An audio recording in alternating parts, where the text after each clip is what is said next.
Polresta Denpasar bersama dengan Satgas STOC Polda Bali berhasil mengungkap kasus tindak pidana narkotika. Ini adalah jaringan Medan dan Bali.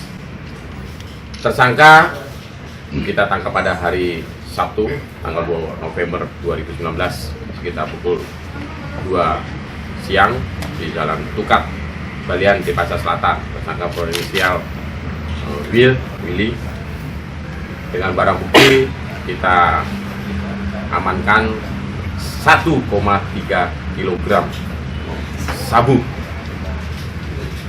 dengan 14 paket sabu. Jadi 1,3 kilo itu ada 14 paket sabu, totalnya 1,3 kg.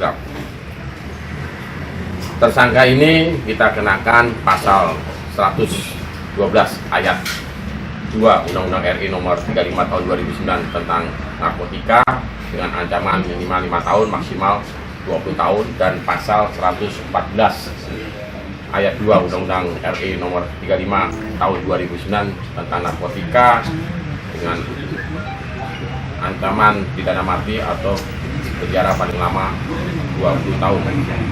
Tersangka ini mendapatkan barang dari seseorang bernama Aji, dan kita masih melakukan pengejaran terhadap PAJ ini yang kita lakukan penyelidikan, dan tersangka ini sudah 2 kali dia melakukan peredaran. Yang pertama dia tempel di sekitar lapangan Renon, itu sekitar 300 gram. Nah, yang kedua ini dia tertangkap.